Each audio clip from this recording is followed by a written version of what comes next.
Hi, I'm Ken, and you're about to discover the real culprit keeping you fatter than you want to be. And here's a hint. It's in this picture, and it's not the cow. This so-called health food is actually the number one worst food to eat if you want to lose weight, especially if you want to lose fat. Because if you eat these foods, your body releases a torrent of bad hormones. Hormones that convert the food you eat into pure fat. Hormones that inflict cellular trauma and eventually lead to serious illness, even death. You'll also learn the real key to finally sculpting the body you desire. Watch this presentation all the way to the end, and you'll also find out why eating more of your favorite foods and spending way less time working out will actually get you better results, faster. Results you'll see in the mirror, feel in your waistline, and hear from your friends as they beg you, "Tell me your secret."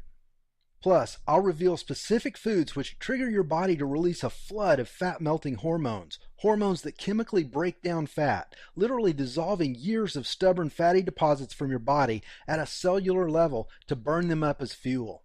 These same hormones restore youthful energy levels, reverse aging, and bottom line, they create strong, healthy humans by unlocking your body's dormant genetics, which I'll explain later. Best of all, you're not required to take any dangerous pills, go on a starvation diet, or do anything that's unhealthy or extreme.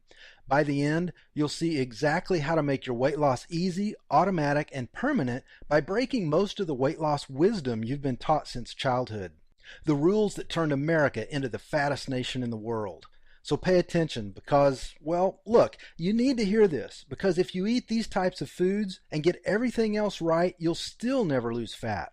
But the worst part is, they're a threat to your life. So listen, you need to watch this now because I don't know how long I'll leave all these valuable tips up for free.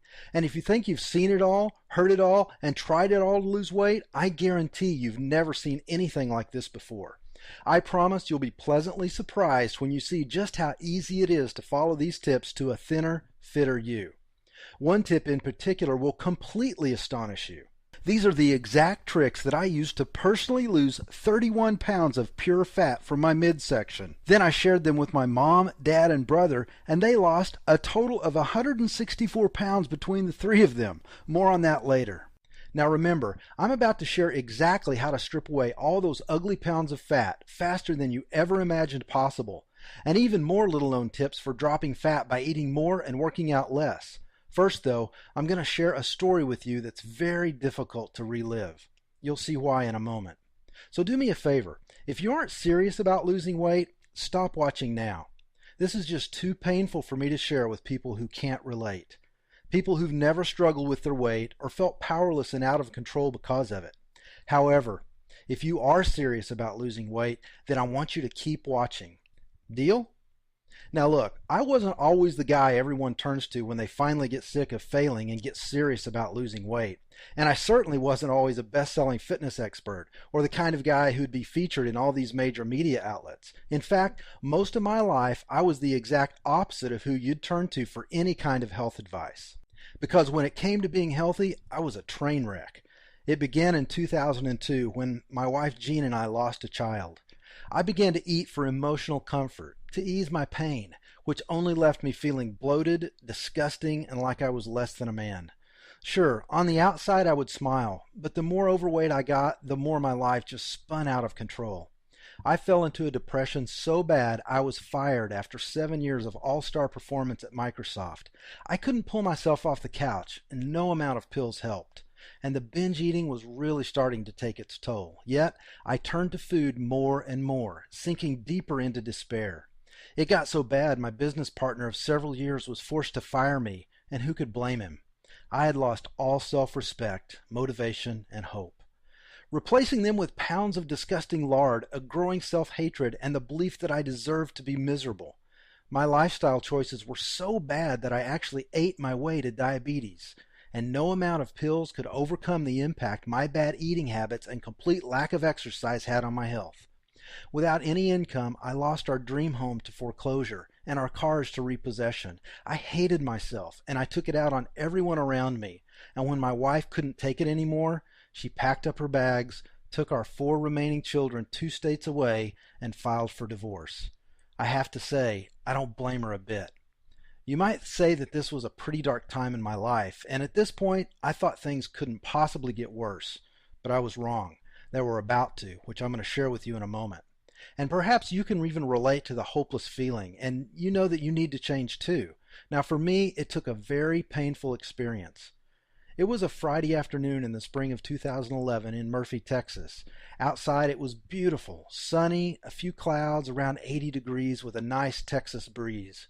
The kind of day I loved spending outside with my kids, enjoying the warm breeze as it gently carried the delicate fragrance of the bright Texas wildflowers.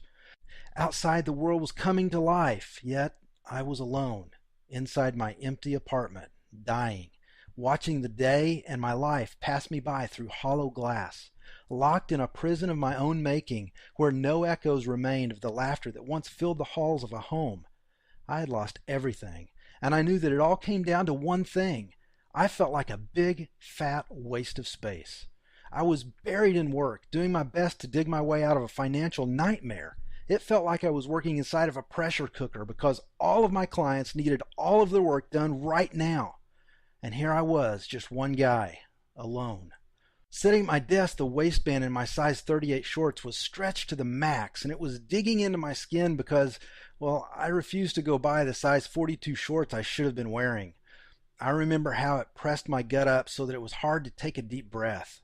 And I was afraid to take the weekend off because I felt like my clients would kill me. But I had to take the weekend off because it was my one chance to spend time with my kids all week, so I couldn't skip that.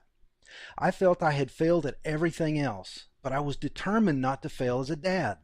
So I was hoping to squeeze in a couple of movies, maybe some video games with the kids, and basically just veg out on the couch, eating candy, drinking soda, and pigging out, our usual weekend visitation routine.